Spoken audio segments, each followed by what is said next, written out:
कहते हैं मुंबई शहर कभी नहीं सोता। दिन से लेकर रात तक मुंबई जागती है और इसके साथ जागती है कई प्रेम कहानियां। कुछ शुरू होते ही खत्म होने वाली तो कुछ दूसरों की नजरों से छुपा कर रखने वाली। कुछ कटिंग चाय के साथ शुरू हुई तो कुछ ऐसी जिनकी सिर्फ कल्पना ही की जा सकती है। मुंबई की गलियों, फ्लाईओवर और ट्रैफिक के बीच शुरू होती है ये प्रेम कहानियां। इनमें रोमांस, उम्मीद, खूबसूरती और दर्द सब कुछ शुमार है और पहला एपिसोड वाकई कमाल है। तो दोस्तों, आज हम एक्सप्लेन करने वाले हैं एक नई वेब सीरीज जिसका नाम है मॉडर्न लव मुंबई। ये एक एंथोलॉजी सीरीज है। सबसे पहले मैं आपको एंथोलॉजी का मतलब बता देता हूँ।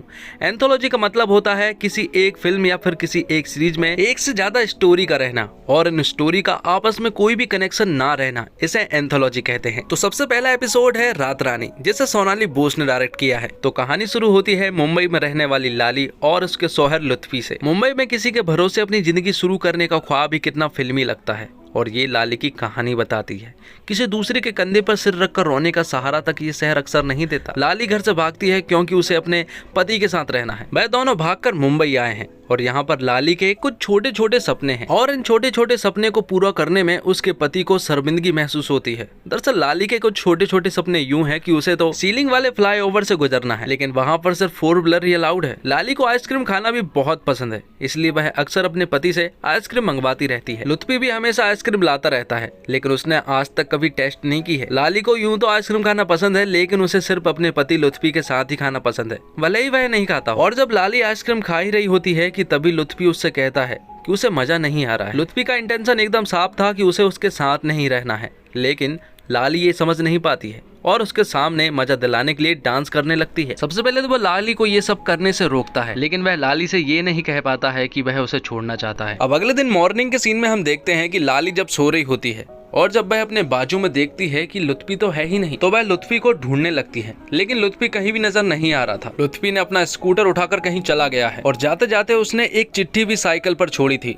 जिसमें लिखा था कि वह अब लाली के साथ आगे नहीं रह सकता। लेकिन लाली को ये सब कुछ मजाक लग रहा था, इसलिए वह लुत्फी को बार बार कॉल करने लगती है, लेकिन लुत्फी का मोबाइल तो स्विच ऑफ आ रहा था। तो लाली अपने टिफिन को पैक करती है और साइकिल को उठाकर काम के लिए रवाना हो जाती है। लाली एक अमीर घर के परिवार में मेड का काम करती है और लाली को लुत्फी ही वहाँ पर छोड़ा करता था, लेकिन आज तो लुत्फी गायब है, इसलिए स्कूटर से नहीं बल्कि लाली को एक ऐसी साइकिल से जाना पड़ता है जिसे उसे चलाना तक नहीं आता है। लाली जब लुत्फी के साथ इस फ्लाईओवर से स्कूटर से जाती थी तो वह अपने आंखें बंद कर इस फ्लाईओवर की हवा को महसूस करती थी, लेकिन लाली आज इस फ्लाईओवर को साइकिल से पार भी नहीं कर सकती, इसलिए वह साइकिल से उतरकर ही इस फ्लाईओवर को पार करती है। रास्ते में जाते जाते बीच बीच में रुक रुक कर वह लुत्फी को कॉल भी करती है, लेकिन उसका मोबाइल तो हमेशा की तरह स्विच ऑफ ही आ रहा था। अब लाली अपनी काम वाली जगह पर पहुंच जाती है। वहां पर जाकर वह प्रीति दीदी से कहती है कि लुत्फी गायब है और उसे ऐसा लग रहा है कि वह मजाक कर रहा है। प्रीति दीदी के घर के कुछ लोग आपस में झगड़ रहे होते हैं और यहाँ पर लाली सभी को कॉफी सर्व करती है और जैसे ही लाली किचन में जाती है तो अचानक से वह रोने लगती है,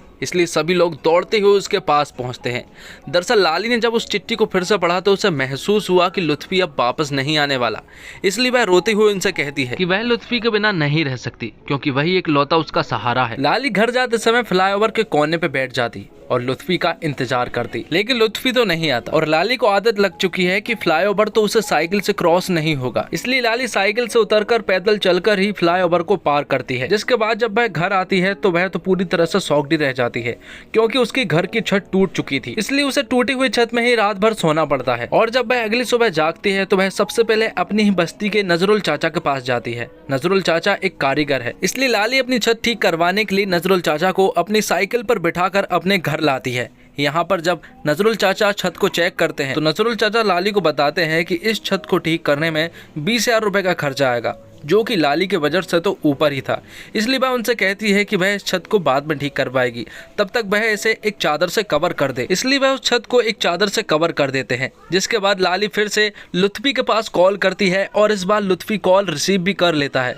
यहाँ पर लाली उससे कहती है वापस आने को, लेकिन लुत्फी उसकी एक बात भी नहीं मानता और आने से साफ इनकार कर देता है। तो ना तो लुत्फी वापस आ रहा था और ना ही छत ठीक हो रही थी और ना ही ये फ्लाईओवर क्रॉस किया जाता है। लाली की हर जगह से प्रॉब्लम्स बढ़ गई थी और जब वह फ्लाईओवर क्रॉस कर रही थी तो वह साइकिल से फ्लाईओवर पर ही गिर जाती है। इसके बाद लाली को बहुत तेज गुस्सा आ जाता है और वह डिसाइड करती है कि वह इस साइकिल को फ्लाईओवर से नीचे फेंक देगी, जिसके बाद वह रुक जाती है और सोचने लगती है और वह डिसाइड करती है कि वह साइकिल को नहीं बल्कि खुद ही नीचे गिर जाएगी।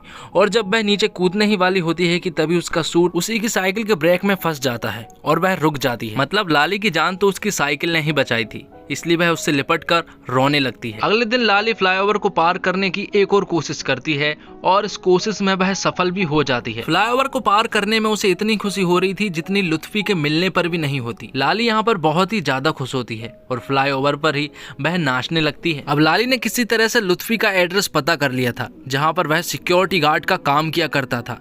यहाँ पर वह लाली को देखकर तो पूरी तरह से शॉक्ड ही रह जाता है, जिसके बाद वह लोग एक गार्डन में जाते हैं और आपस में कुछ बातें करते हैं। यहाँ पर लाली उससे कहती है कि वापस आ जाओ, लेकिन लुत्फी उससे मना कर देता है कि वह वापस नहीं आ सकता, जिसके बाद वह उससे कहता है कि यहाँ पर वह कोई सीन क्रिएट ना करे। तो लाली उससे कहती है कि वह यहाँ पर सीन क्रिएट करने नहीं आई है, बल्कि यहाँ पर वह आखिरी बार उसके साथ आइसक्रीम खाने के लिए आई है, क्योंकि उसने अब फ्लाईओवर पार कर लिया है। इसका मतलब ये है कि वह अब लुत्फी का इंतजार नहीं करेगी, बल्कि वह अब आगे बढ़ चुकी है। अगले दिन लाली नजरुल चाचा को फिर से अपने घर बुलाती है और उससे छत ठीक करवाने का काम चालू करवाने को कहती है, क्योंकि उसने अब एक नया काम चालू किया है जिससे उसके पास कुछ पैसे आएंगे और उन्हीं पैसों से वह छत को ठीक करवाएगी। तो रात होते ही लाली पहुंच जाती है मुंबई के भीड़-भाड़ वाले इलाके पर, जहां पर फुटपाथ पर कई सारे लोग चाय वगैरह बेच रहे थे। यहां पर लाली कावा बेचने का काम शुरू करती है और उसके हाथ के बने हुए कावे को पीकर लोग सिर्फ एक ही बात कहते हैं कि मजा आ गया। तो यहाँ से लाली की जर्नी स्टार्ट होती है और अब वह कुछ दिनों के बाद ही बहुत ज्यादा फेमस हो जाती है। उसके कावे को लेने के लिए कई सारी भीड़ इकट्ठी हो जाती है और यहाँ पर लाली को नाम मिलता है रात रानी का। आगे हम देखते हैं कि प्रीति दीदी, जो कि उसकी मालकिन है, वह अपनी घर की ओर जा रही थी। तभी वह वहां पर लाली को देखती है और लाली को देखते ही जब वह अपनी कार को रोकती है तो लाली यहाँ पर उनके लिए कावा लेकर आती है और जैसे ही वह कावे को पीती है तो वह भी सिर्फ एक ही बात कहती है, मजा आ गया। थोड़ी देर के बाद ही हम देखते हैं कि यहाँ पर पुलिस की रेड पड़ जाती है, जिसके कारण सभी लोग वहाँ से भाग जाते हैं। अब सारी रात काम करने के बाद लाली की जब सुबह नींद खुलती है तो वह तो पूरी तरह से दंग ही रह जाती है, क्योंकि यहाँ पर नजरुल चाचा ने उसकी छत बना दी थी, जिस पर किसी ने एक खूबसूरत पेंटिंग भी की हुई थी। उस छत और उस पेंटिंग को देखकर लाली बहुत खुश हो जाती है और नजरुल चाचा से कहती है कि उसे सिर्फ एक और काम करना है, जो कि वह आज ही करेगी।